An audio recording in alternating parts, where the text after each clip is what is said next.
Hello everyone, कैसे हैं आप लोग। अभी हम पढ़ रहे हैं क्लास 12th के बिजनेस स्टडीज सब्जेक्ट का चैप्टर नंबर 9 बिजनेस फाइनेंस। वापस से रिवाइज कर लेते हैं हमने क्या क्या देखा था इसके अंदर। सबसे पहले देखा था बिजनेस फाइनेंस की डेफिनेशन बहुत सिंपल सी। क्या लिखा हुआ, money required for carrying out business activities known as business finance. Business की एक्टिविटीज करने के लिए जो पैसों की जरूरत होती है उन पैसों को बिजनेस फाइनेंस बोलते हैं। वो आते कहां से हैं, तो आपकी दो जगह थी, डेप्ट और इक्विटी।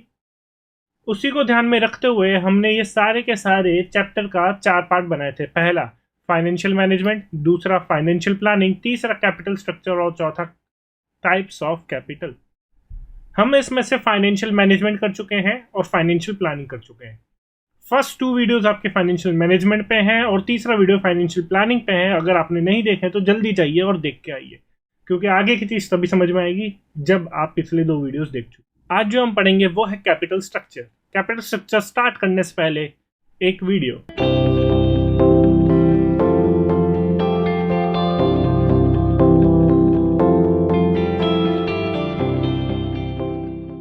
कैपिटल स्ट्रक्चर स्टार्ट करने से पहले आपको समझना होगा कैपिटल का मतलब क्या है। अभी तक आप कैपिटल का मतलब समझते आए हो शेयर कैपिटल, या फिर ओनर जो पैसा लगाता है बिजनेस के अंदर उसको कैपिटल बोला जाता है। लेकिन बिजनेस स्टडीज में कैपिटल का मतलब वो नहीं है। बिजनेस स्टडीज में इसका जो मीनिंग है वो वाइडर है, उससे बड़ा है। यहां कैपिटल का मतलब होता है कंपनी के पास टोटल मिला के जितने भी फंड्स हैं वो सारे के सारे, चाहे वो डेप्ट से लिए गए हो चाहे वो इक्विटी से लिए गए हो। तो यहां कैपिटल का मतलब इज इक्वल्स टू फंड्स, मतलब टोटल मनी जो कंपनी के पास है वो। तो यहां पे कभी भी कैपिटल का मतलब आप वो कैपिटल मत लगाना जो कि आप अकाउंटेंसी के अंदर सीखते हो, मतलब money invested by the owner. चलो बिना किसी देरी के स्टार्ट करते हैं कैपिटल स्ट्रक्चर। कैपिटल स्ट्रक्चर का मतलब, अब कैपिटल का मतलब मैंने बताया फंड्स जो कि कंपनी के पास होते हैं, और हम इस चैप्टर के स्टार्टिंग में पढ़ चुके हैं कि ये फंड्स 2 जगह से आ सकते हैं, एक डेप्ट और एक इक्विटी। तो आपने अपने टोटल जो फंड्स है उसमें से कितना परसेंट डेप्थ से लिया है और कितना परसेंट इक्विटी से लिया है, उसी परसेंटेज को, उसी मिक्सचर को हम कैपिटल स्ट्रक्चर बोलते हैं। तो capital structure refers to mix between owners and borrowed fund. Owners fund आपके हो गया इक्विटी और बोरोड फंड हो गया आपके डेप्ट। आपके ओनर्स फंड के अंदर आते हैं शेयर कैपिटल और रिजर्व्स और सरप्लस। शेयर कैपिटल मतलब इक्विटी शेयर और preference shares. Reserves and surplus मतलब आपके सारे के सारे प्रॉफिट्स, एक्यूमुलेटेड प्रॉफिट्स, चाहे किसी भी रिजर्व में रखे गए हैं, और सारे रिजर्व्स एंड सरप्लस जो हैं वो आपके पार्टनरशिप, आपने अकाउंटेंसी के अंदर पढ़ा होगा तो अलग अलग टाइप के रिजर्व्स आपने पढ़े होंगे। तो उसमें कुछ डिस्ट्रीब्यूट होते हैं, कुछ डिस्ट्रीब्यूट नहीं होते हैं। यहाँ सारे रिजर्व्स लेने हैं, चाहे वो कैपिटल रिजर्व हो, चाहे वो रेवेन्यू रिजर्व हो, चाहे वो डिस्ट्रीब्यूट होता हो चाहे नहीं होता हो, सारे रिजर्व इसके अंदर इंक्लूड किए जाएंगे। प्रोविजंस नहीं, सिर्फ रिजर्व्स। और डेप्ट के अंदर मतलब बोरोड फंड के अंदर आपके आते हैं loans, debentures, public deposit etcetera. मतलब कोई भी चीज जिसके थ्रू आप बाहर वालों से पैसा उधार लेते हो, जिस पे आप इंटरेस्ट पे करते हो, वो बोरोड फंड्स के अंदर आएगा। ओनर्स फंड घर के लोग, बोरोड फंड्स बाहर के लोग। अब सबसे पहला सवाल यह आता है कि कैपिटल स्ट्रक्चर डिटेलिंग में पढ़ना क्यों जरूरी है, उसकी इंपॉर्टेंस क्या है, या फिर वो क्या इफेक्ट डालता है जिसकी वजह से इसको डिटेलिंग में पढ़ना पड़ा। उसका इफेक्ट कैपिटल स्ट्रक्चर का डायरेक्टली पड़ता है ईपीएस पे। ईपीएस का मतलब अर्निंग पर शेयर कितना कमा रहे हो। एक काम करते हैं, इसको एक एग्जाम्पल के थ्रू समझते हैं तो आपको अच्छी तरह समझ में आएगा कि मैं क्या बोलने की कोशिश कर रहा हूं। Let us take an example. आपके पास 3 केस है, मतलब 3 कंपनी मान लीजिए, ए, बी और सी कंपनी। शेयर कैपिटल और लोन। लोन है 10% इंटरेस्ट वाला और शेयर कैपिटल है 10 रुपए का एक शेयर। पहली कंपनी जो है, केस 1 जो है, उसमें आपके पास 4 लाख शेयर कैपिटल है, मतलब 40,000 शेयर हो गए 10 रुपए वाले, और लोन आपने ले रखा है 1 लाख का। टोटल मिला के आपके टोटल फंड्स हो गए 5 लाख के। तो मतलब आपकी टोटल कैपिटल, जो बीएसटी के अंदर कैपिटल का मतलब था फंड, इस वजह से यहां पे टोटल कैपिटल आपकी हो गई 5 लाख रुपए। सेकंड केस के अंदर मतलब सेकंड कंपनी के भी 5 लाख के टोटल फंड्स हैं, लेकिन 2.5 लाख रुपए शेयर कैपिटल के हैं, मतलब 25,000 शेयर 10 रुपए वाले, और 2.5 लाख रुपए लोन के हैं। ये भी 5 लाख रुपए हैं, उसके भी 5 लाख रुपए हैं। थर्ड केस लेते हैं, इसमें 1 लाख रुपए शेयर कैपिटल के हैं, मतलब 10,000 शेयर 10 रुपए के, और 4 लाख रुपए लोन के। तीनों के अंदर हर एक कंपनी के पास 5 लाख रुपए ही हाथ के अंदर हैं। बस फर्क है किसी ने ज्यादा कैपिटल से लिया है, किसी ने ज्यादा लोन से लिया। अब इसको ध्यान में रखते हुए ये मानते हैं कि तीनों कंपनी ने प्रॉफिट भी इक्वली कमाया है। तो प्रॉफिट्स मतलब अर्निंग्स तीनों कंपनी की है 5 लाख रुपए की। 5 लाख के फंड, उस पर प्रॉफिट कमाया 5 लाख रुपए। अब होता क्या है, जब कंपनी अपना P&L बनाती है तो उसमें जो प्रॉफिट आता है उस प्रॉफिट में से वो धीरे धीरे करके सारे एक्सपेंस माइनस करती है। अब उसका एक तरीका होता है, जब आपने सारे एक्सपेंसेस माइनस कर लिए तो आपके पास जो प्रॉफिट आता है, मतलब यहां जो आपको प्रॉफिट दे रखा है, इसको बोला जाता है EBIT, earning before interest and tax. एक बार देख लेते हैं इसको भी आंसर सॉल्व करके। तीनों केस ले लिया आपने। सबसे पहले आया EBIT का मतलब नॉर्मल प्रॉफिट। नॉर्मल प्रॉफिट तीनों का है 5 लाख रुपए। Earning before interest and tax, interest और टैक्स को माइनस करने से पहले, तो इसमें से सबसे पहले आप माइनस करते हो इंटरेस्ट। अब केस 1 देखिए, इंटरेस्ट किस पे पे करते हो? ओनर्स फंड पे, बोरोड फंड्स पे, मतलब कैपिटल पे पे करते हो या लोन पे? ऑफ कोर्स लोन पे। तो यहां पे इंटरेस्ट भी कैलकुलेट किस पे किया जाएगा? लोन पे। केस 1 में लोन है आपका 1 लाख रुपए का, इंटरेस्ट है 10%, मतलब यहां इंटरेस्ट हो गया आपके 10,000 रुपीज का।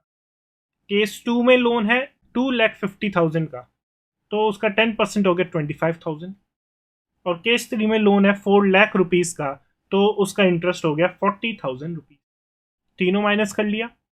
तीनों माइनस करने के बाद जो प्रॉफिट आया वो कहलाता है EBT, अर्निंग बिफोर टैक्स, क्योंकि इसमें से इंटरेस्ट हट चुका है। तो केस 1 का है 4,90,000, केस 2 का है 4,75,000, और केस 3 का आ गया 4,60,000। होप सो यहां तक समझ में आया। प्रॉफिट में से सबसे पहले इंटरेस्ट माइनस करो। अब इसमें से आप टैक्स माइनस करोगे। टैक्स है @50%।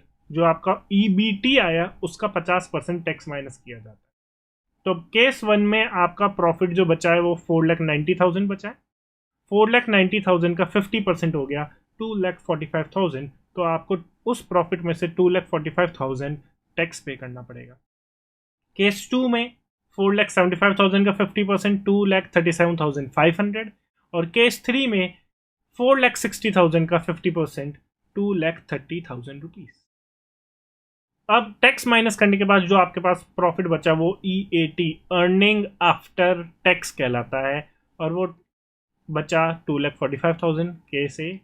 केस बी मतलब केस 2 2,37,500, और थर्ड केस के अंदर 2,30,000। यहां तक होप सो आपको समझ में आ गया। अब ये जो प्रॉफिट बचा है, ये प्रॉफिट आपके ओनर्स को दिया जाएगा। ओनर्स को मतलब शेयर कैपिटल को, हर एक शेयर होल्डर को ये प्रॉफिट बांटा जाए। तो केस 1 में प्रॉफिट है 2,45,000। केस 1 के अंदर आपके शेयर्स कितने हैं? 4 लाख की कैपिटल है, 10 रुपए का एक शेयर है, मतलब टोटल नंबर ऑफ शेयर 40,000 है। होप सो आपने कंपनीज अकाउंटेंसी में पढ़ रखा है, तो आपको पता होगा नंबर ऑफ शेयर और शेयर कैपिटल में फर्क होता है। ज़्यादा डिटेलिंग में मत जाओ, अगर कंफ्यूज हो तो कोई बात नहीं, आपके अकाउंटेंसी के जो टीचर है उनसे पूछ लीजिए, वो बता देंगे आपको। 40,000 शेयर्स हो गए, तो 2,45,000 रुपीज जो प्रॉफिट है वो आपके 40,000 शेयर में बटेगा। तो पर शेयर जो बचेगा वो है 6.125, मतलब हर शेयर को 6.125 रुपीज मिलेगा। यही EPS, अर्निंग पर शेयर कहलाता है। सेकंड केस में प्रॉफिट बचा है 2,37,500। हमारे शेयर कितने हैं? 2,50,000 रुपीज के हैं, 10 रुपए का एक, तो मतलब 25,000। तो 2,37,500 को 25,000 से डिवाइड किया तो आ गया 9.5। तो पर शेयर 9.5 रुपीज मिल रहा है।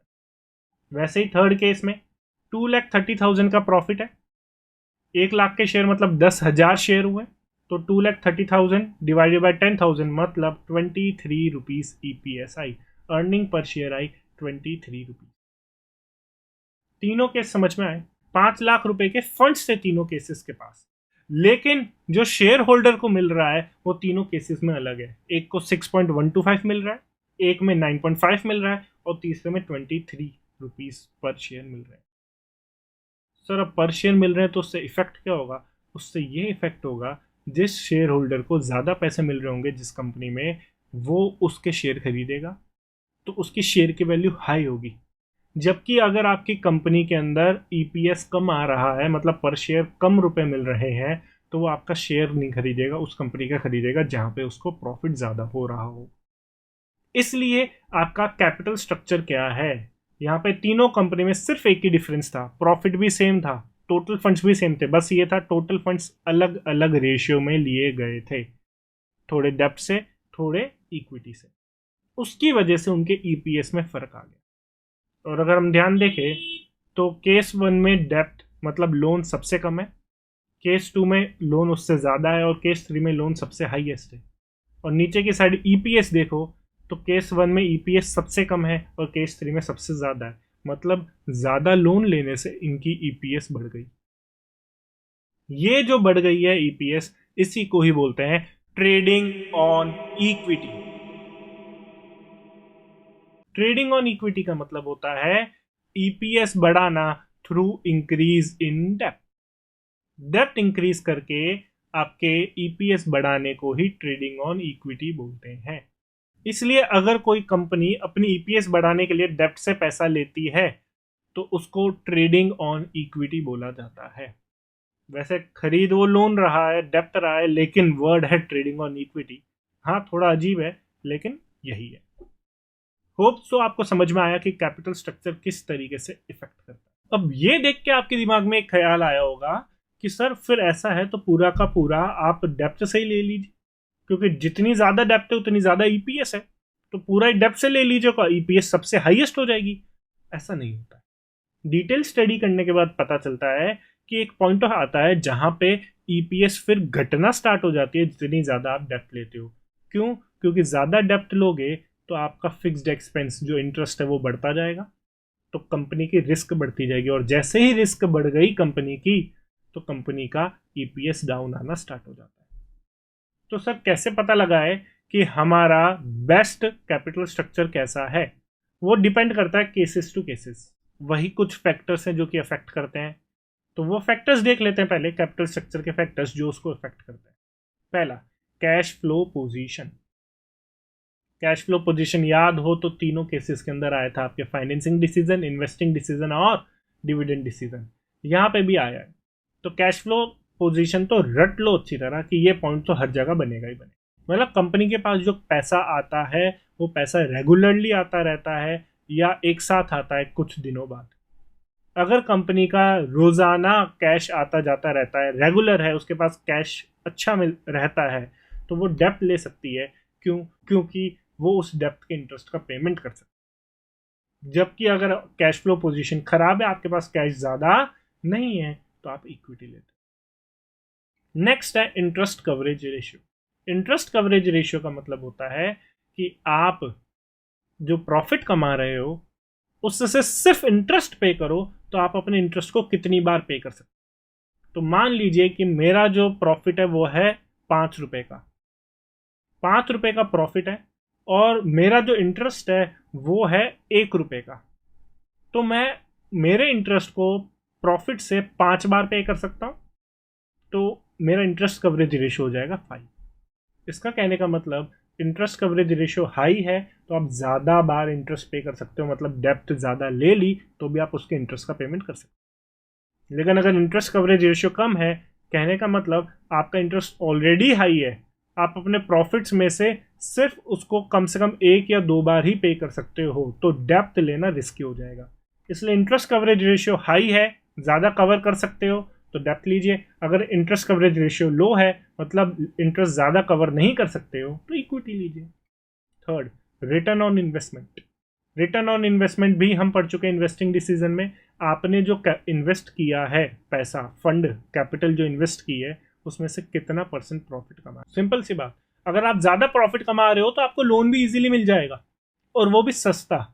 लेकिन अगर आप प्रॉफिट ज़्यादा नहीं कमा रहे हो तो शेयर होल्डर भी रोने लग जाएंगे कि भाई साहब बाहर से मत लो, क्योंकि बाहर से आपने अगर पैसा लिया तो इंटरेस्ट बढ़ जाएगा वापस से हमारे पास जो पैसा आएगा वो कम आएगा, क्योंकि आप पहले इंटरेस्ट का पेमेंट करोगे फिर हमको पेमेंट करोगे, बचेगा जो।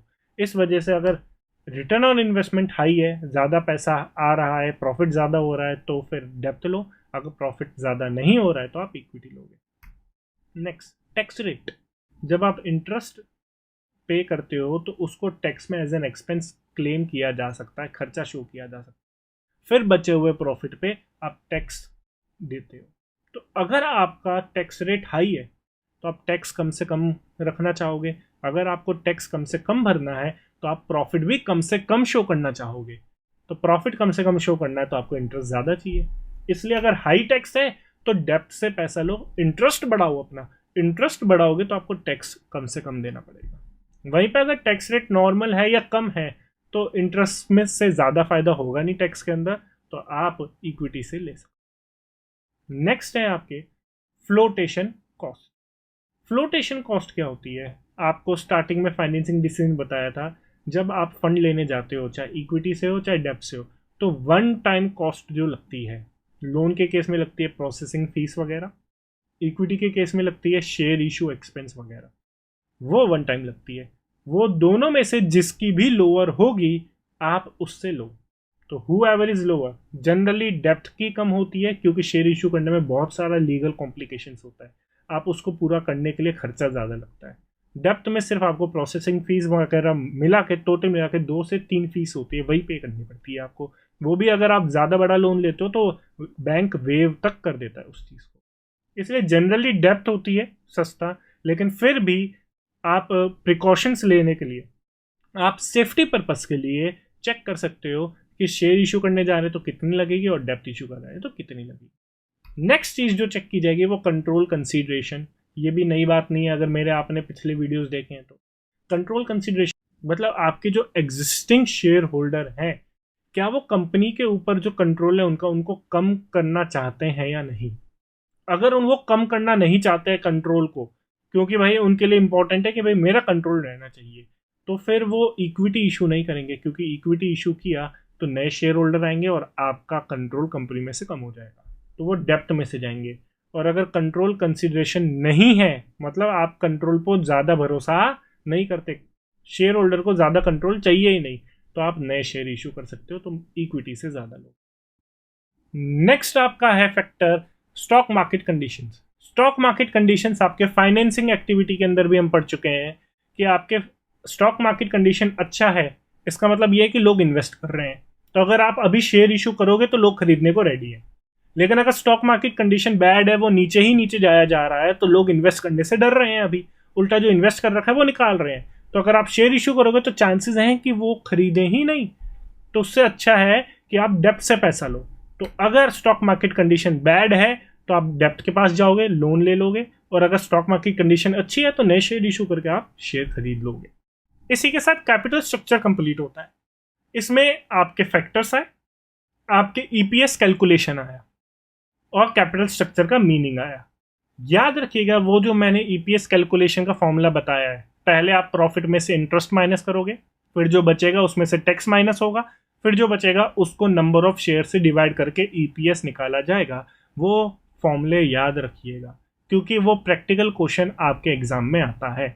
पूछा जाता है कि इन तीन में से बेटर कौन सा है, तो आप ईपीएस कैलकुलेट करोगे और जिसका ईपीएस हाईएस्ट आ रहा होगा आप बताओगे कि ये वाला कैपिटल स्ट्रक्चर ज़्यादा बेटर है। अच्छी तरह पढ़िएगा इस चीज़ को, क्योंकि ये एग्जाम पॉइंट ऑफ व्यू से बहुत इंपॉर्टेंट है। तो चलिए नेक्स्ट वीडियो में मिलते हैं और ये चैप्टर कंप्लीट करते हैं नेक्स्ट वीडियो में। Like, share and subscribe to my channel और बने रहिएगा। इस चैप्टर के बाद एक और बीएसटी का चैप्टर ला रहा हूँ मैं आपके लिए। और अगर आपको कोई स्पेसिफिक चैप्टर है जिसमें बहुत ज़्यादा प्रॉब्लम आ रही है समझ में, तो आप कमेंट सेक्शन में भी बता सकते हैं कि क्या है वो। हो सकता है उसके ऊपर भी वीडियो बना के एग्जाम से पहले आपको वो भी समझा दूंगा मैं। तब तक कीप रीडिंग, बाय बाय।